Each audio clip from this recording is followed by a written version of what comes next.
میگویند که دوست داشته نگیرید که در عائلتان دائم جنگ و جنجال است. بخت سفید را نمیبینید، ناگشته گیری به قدرت میرسد. راست است یا نه؟ در اسلام ما و شما گشتن گفتگی وجود ندارد.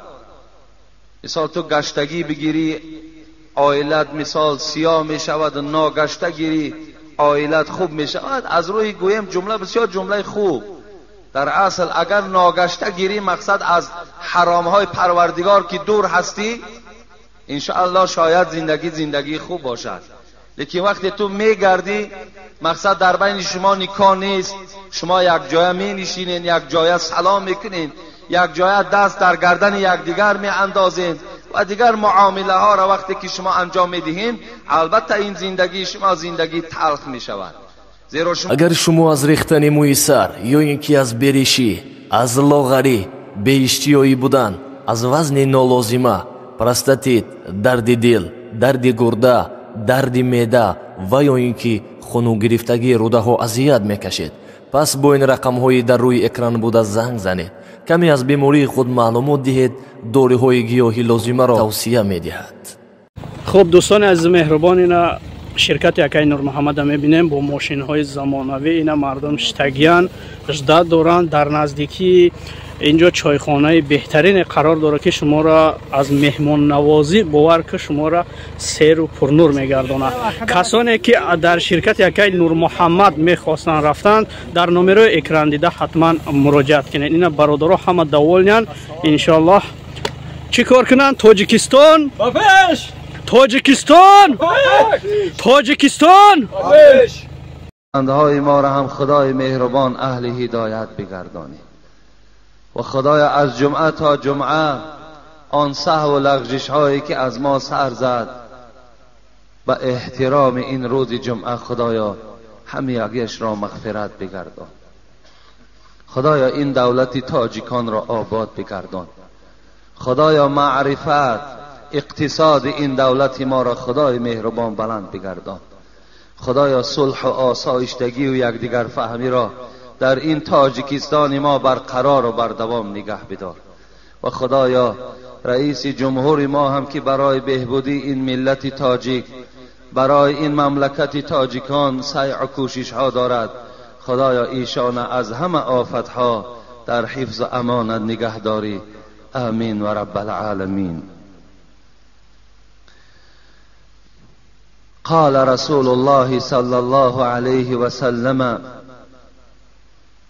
عجبا لامر المؤمن ان امره كله له خیر. حبیب خدا میگوید تعجب آور است، در حیرت میارد. گفت پیغمبر خدا عملهای مؤمن که همه عملش از برای او خیر است. لیس ذلك لاحد الا للمؤمن. همه این امتیازها پیغمبر خدا گفت فقط و فقط برای مؤمن است. چگونه؟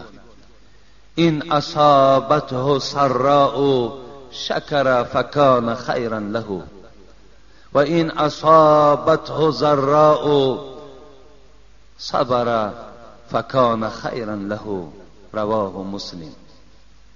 حبیب خدا گفتن بینید، گفتن عمل مؤمن را که هر وقتایی که یک خرسندی بالاش آید، یک شادی بالاش بیاید، یک دولت بالاش بیاید، خلاص یک فراحمی و یک شادی وقتی او را فرا میگیرد و شکرانه به سوی خدا میکند، پروردگار باز نعمتش را بالای این بنده زیاد میکند. هر وقتایی که میگوید ضرر بالاش آمد، باز در این ضررهای می آمدگی صبر کند. اینم گفت برای مؤمن خیر است، اینم برای مؤمن نیک است. الحمدلله که ما طی این 3 جمعه در باب صبر در مصیبت و صبر از معصیت با شما صحبتی داشتیم. فقط در آخر همین قید کردنی هستم که هر مصیبتی که بالای شما می آید کاری کنید که با طریق اسلامی، با طریق آن چیزی که قرآن ما، احادیث های رسول اکرم صلی الله علیه و سلم دلالت می کند ما انجام دهیم. ان شاء الله در این مصیبت هامان ما و شما ثواب خیلی زائد را از خود می نماییم. لیکن وقتی که اگر در مصیبت هامان ما نوحگری و ما داد و فیغان و ما ناراضگی را اگر بیان کردن گیریم، این حالت ده هم مصیبت زده هستیم، هم دویم دری که مصیبت بالای ما هست این است که ما از اجر این مصیبت، از اجر این بلا بی نصیب می شویم.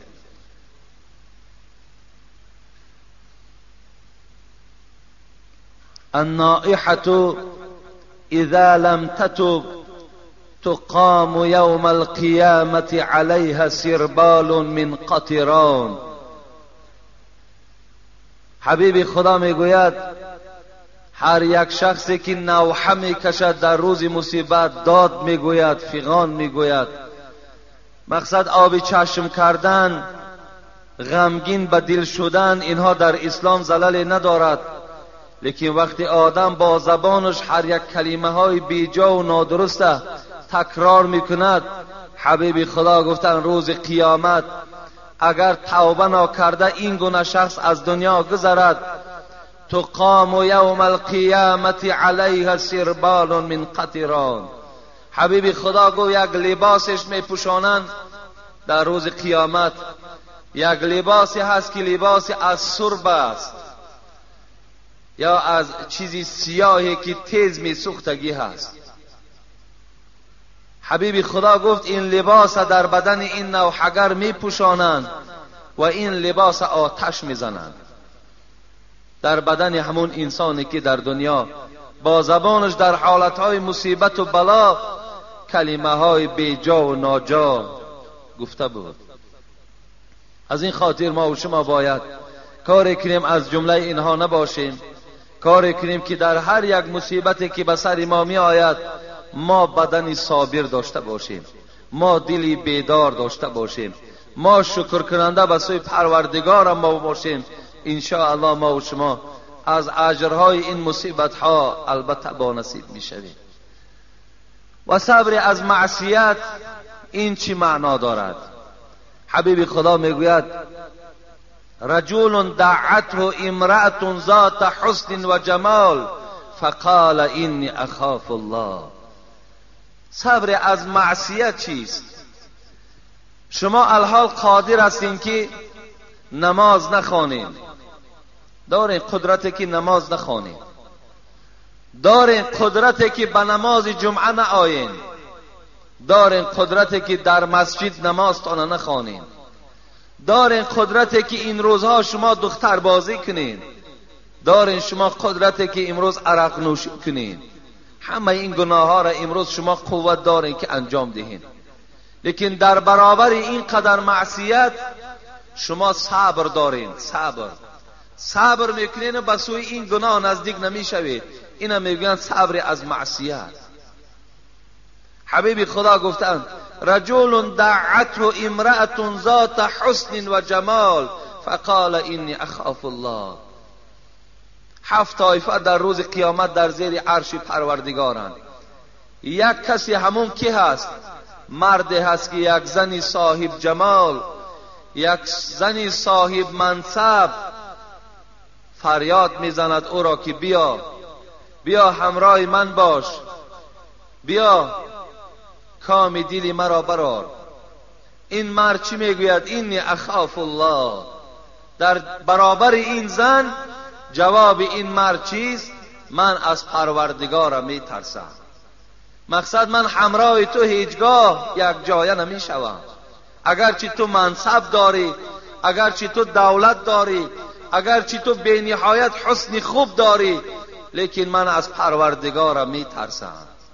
انا اینا میگن صبر از معصیت دارد قوتی که با او یک جایه شود، لیکن قدم نمیزند، صبر میکند تا که در گناه نزدیک نشود.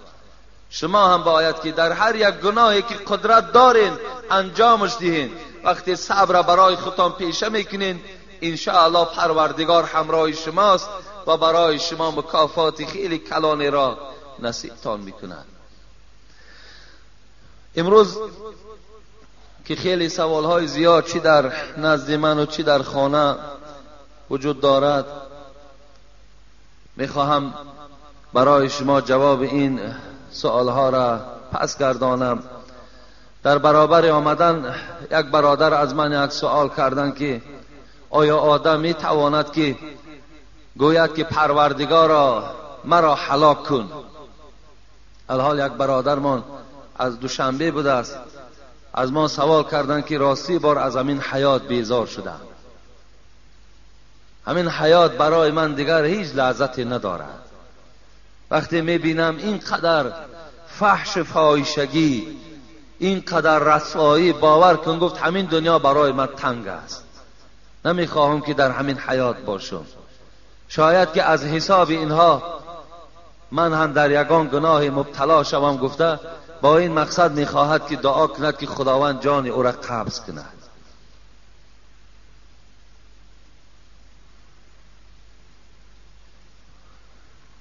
حبیب خدا صلی الله علیه و سلم در حدیث مبارک میگوید ای برادر عزیز گوش انداز،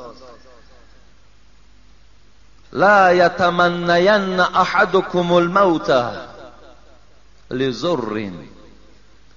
شما هیچگاه حبیب خدا گفتن آرزو و تمنای مرگ نکنید.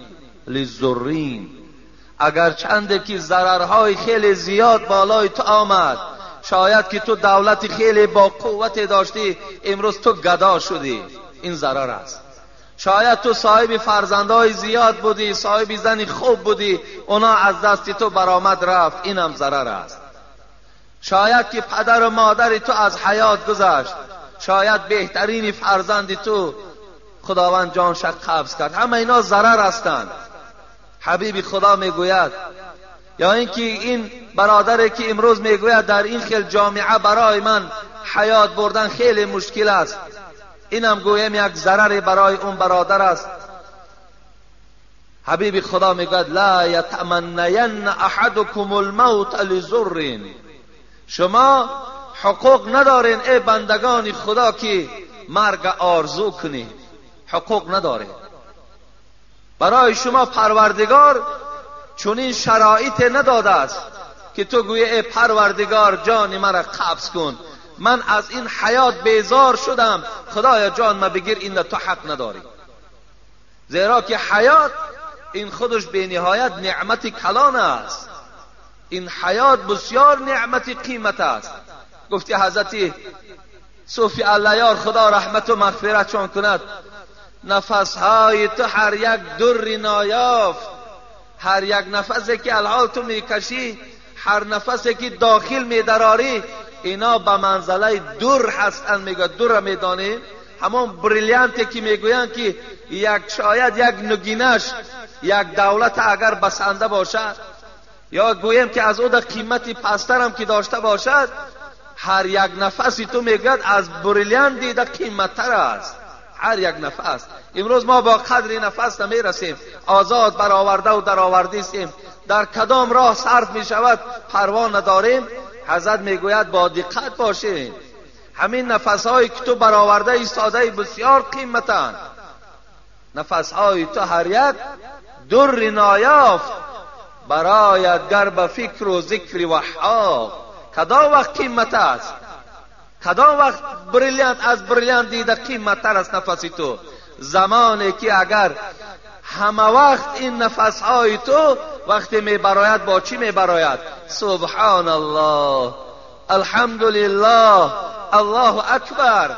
وقتی با این نفسهای تو که می براید، حضرت گفتن این نفسهای تو بسیار قیمت هستند. نفسهای تو هر یک در نایافت، برایت گر به فکر و ذکر وحاب.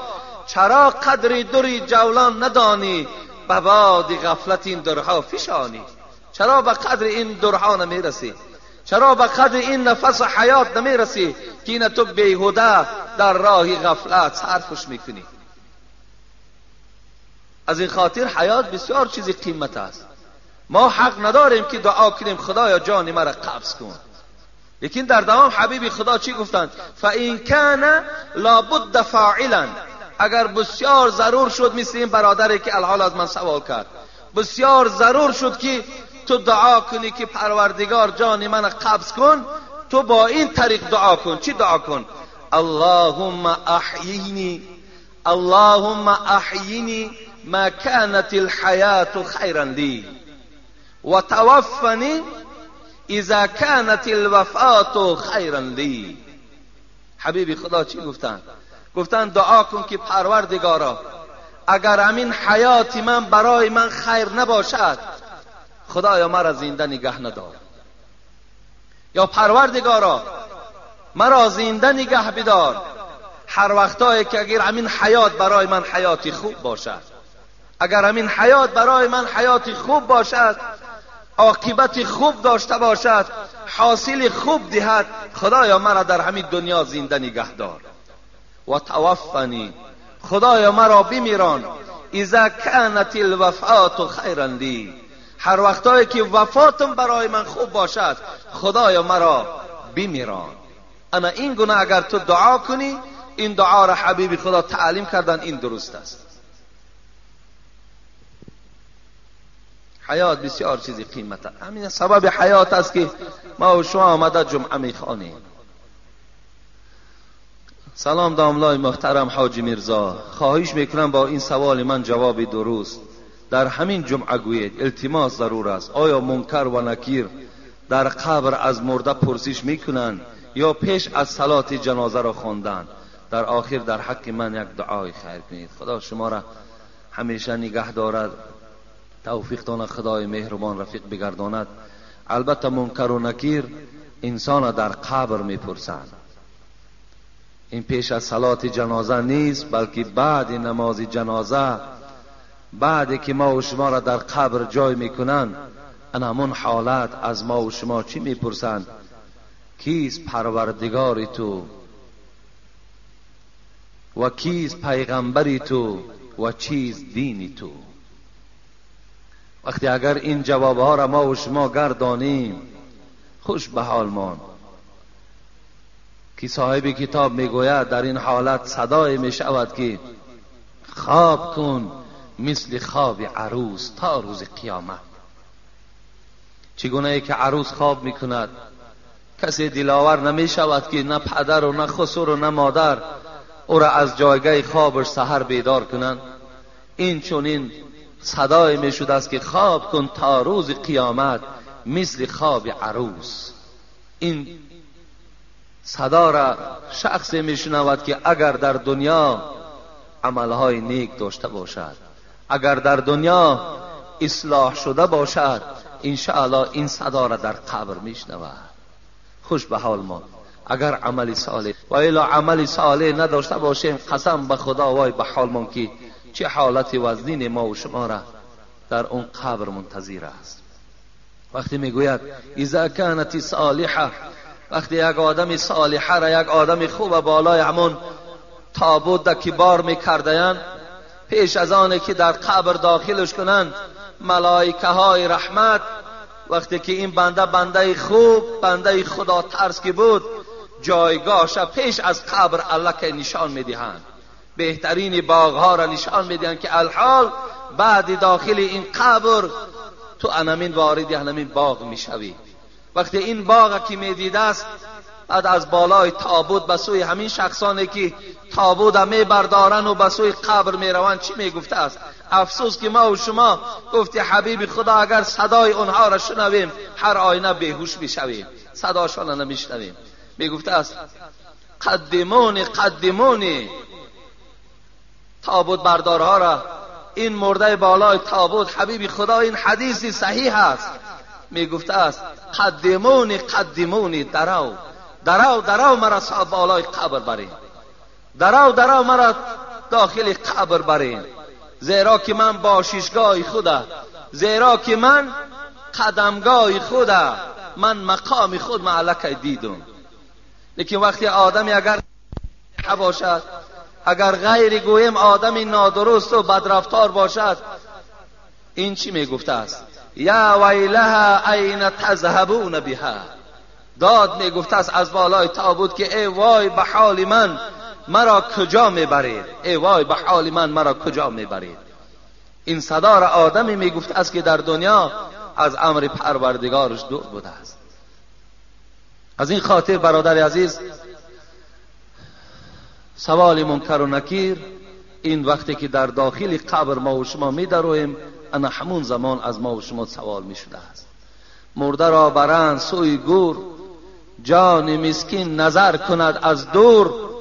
از بالای قبر، جانی که 60 سال 70 سال در وجود ما بود، از بالای قبر همون جسد ما و شما را نگاه میکرده است. حضرت مولوی میگوید، چی میگفت است؟ اگر جسد ناپاک باشد، اگر جسد از خدا نمی ترسیدگی باشد، با این جسد این جان چی میگفته است؟ مرده را برند سوی گور، جان مسکین نظر کند از دور. می نگوید به نفس ای بدکش، هم به من ساختی و هم بر خویش. تو کار کردی در دنیا که تو نه صحبت داملا گوش کردی و نه صحبت عالم گوش کردی و نه به قرآن تکیه کردی و نه به حدیث پیغمبر رو تکیه کردی. چنان عمرت با یک تاریکی و سیاهی گذرانیدی که الحال تهدید پروردگار است. میبینی که حال تو و حال من چی میشود؟ تهدید از طرف پروردگار است. الحال تو هم مانده میشوی، تو هم در عذاب هستی، منم از پشت تو در عذاب هستم. این که میخستی و میخفتی، زن و فرزند و مال میگفتی، بی وفا بوده است مال و جفت، نزد مولای خود چی خواهی گفت؟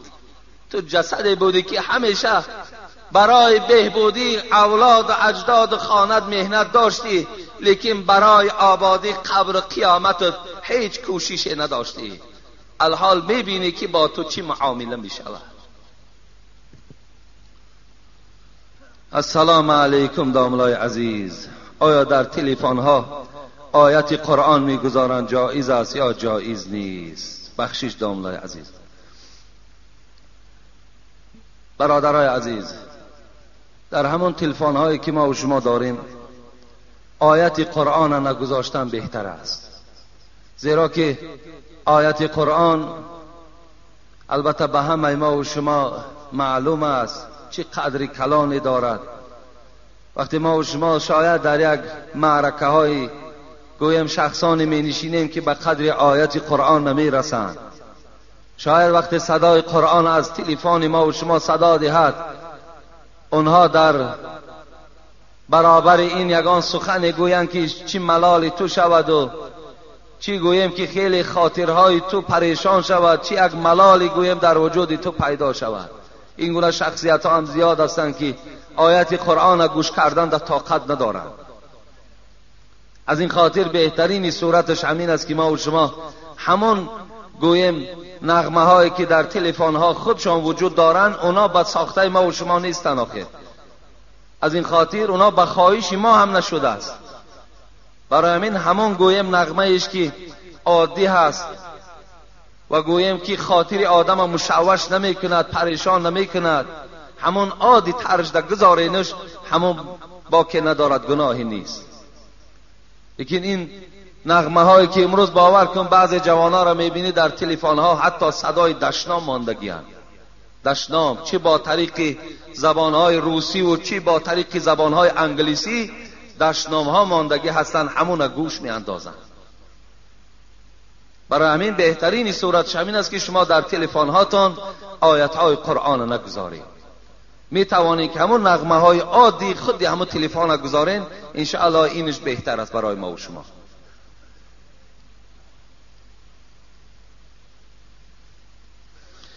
بسم الله الرحمن الرحیم. السلام علیکم داملای عزیز. دو کس با یکدیگر باور نمی کنند، آیله بنیاد می شود یا نه؟ از کجا بنیاد می شود؟ وقتی اگر دو نفر یک جا گویم زن و شوهر زندگی داشته باشند، با یکدیگر هیچ باوری ندارند، در اصل این زندگی با حلاوت نیست. زندگی یکدیگر فهمی نیست. اگر تا در زندگی ما و شما با یکدیگر زن با شوهر معامله نداشته باشد، با یکدیگر رفت و آمد نداشته باشند، با یکدیگر گویم همنشینی نداشته باشند، با یکدیگر مصلحت نداشته باشند، بلکه از یکدیگر گوییم باوریشان نباشد، این حالت در این عائله بنیاد نمی شود، بلکه خطر هم دارد، حتی ضررش به همون فرزندای ما و شما هم می رسد. می گویند که دوست داشته نگیرید که در عائلتان دائم جنگ و جنجال است. بخت سفید را نمی بینید، ناگشته گیری به قدرت می رسد. راست است یا نه؟ در اسلام ما و شما گشتن گفتگی وجود ندارد. مثال تو گشتگی بگیری عائلت مثال سیاه می شود، ناگشته گیری عائلت خوب می شود. از روی گویم جمله بسیار جمله خوب. در اصل اگر ناگشته گیری مقصد از حرام های پروردگار که دور هستی، انشاءالله شاید زندگی خوب باشد. لیکن وقتی تو میگردی مقصد در بین شما نکاح نیست، شما یک جای می نشینین، یک جای سلام میکنین، یک جای دست در گردن یکدیگر می اندازین و دیگر معامله ها را وقتی که شما انجام میدهین، البته این زندگی شما زندگی تلخ می شود، زیرا شما از اول حیاتان از حرام کرده های پروردگار شروع کرده بودین. از این خاطر البته این در حیات شما شاید خطر داشته باشد. در اسلام نگاه کردن زن گناه نیست، اگرچند که اگر یک 15-20 ساله ها پیش گیریم، مثال ما و شما را نادیده زن میدادند، همون پدر مادر میدید میآمد میگفت که بچم دید معقول است، تمام همون نکاح کده میدادند. لیکن از روی شریعت این خطا هست. باید که جوانی زنگیر باید که همون زنی را که در نکاحش می‌درآورد حقوق دارد که حسن او را نگاه کند، حقوق دارد که گپزنی او را گوش اندازد. زیرا وقتی که نزد رسول اکرم صلی الله علیه و سلم آمدن گفتند ما می‌خواهیم از زنهای مدینه زن گیریم، حبیب خدا گفت به زنهای مدینه نگاه کنید که آنها در یک چشمشان خال دارند، شاید به شما معقول میشوند یا نمیشوند. برای همین دیدن زن این در اسلام گناه نیست، لیکن برای او جای واخوری اعلان کردن، با او دستی بد دست کردن، شبها مثال سیر و گشت کردن، اینش اسلام رخصت نمیدهد. شاید که تو نکاح کرده نگیری، با او 1 ماه گشتی، 2 ماه گشتی، 1 سال گشتی، همون دختر را بدنام کردی، او دیگر کسی خواستگاری نمیکند. از این خاطر در اسلام گشتن گفتگی این حرام است، درست نیست خواهر عزیز. برای این بهترین صورتش همین است که اگر میخواهید کدام شخصی را که میگیرین، شما حقوق دارین که به حسن او، به رفتار او، از احوال او پرسین که اگان گویم گرچیک و بنگی نباشد. این امروز مثال بسیارش نمیبینن، بیچاره میگیرن میبیند که یک بنگی هست یا میبیند که گرچیک است، همون گرچیکایی که ما و شما میگوییم. برای همین البته این چیزم باید جستجو کردن در کار، تا که حیات این حیات است. این دختر ما 16 سال 17 سال پرورش کردیم به خاطر که این شوهر خوب دهیم. ما مسئولیم در این، ما صاحب داماد خوب شویم، صاحب داماد شویم که فردا خانه او در آمده از دسترخوان او 1 پیاله چای خوریم، صاحب نبیره های خوب شویم که او فردا این نبیره ها در حق ما دعاگو شوند. وقتی ما میبراریم دختر را در یک اوباش میدهیم، پس حال دختر ما چی میشود؟ اینش هم باید البته اینا شرطن در اسلام.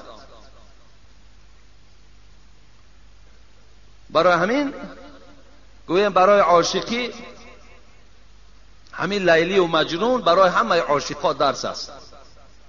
حال همین عاشقی لیلی و مجنون چی شد آخرش؟ همین عاشقا باید که از لیلی و مجنون عبرت گیرند.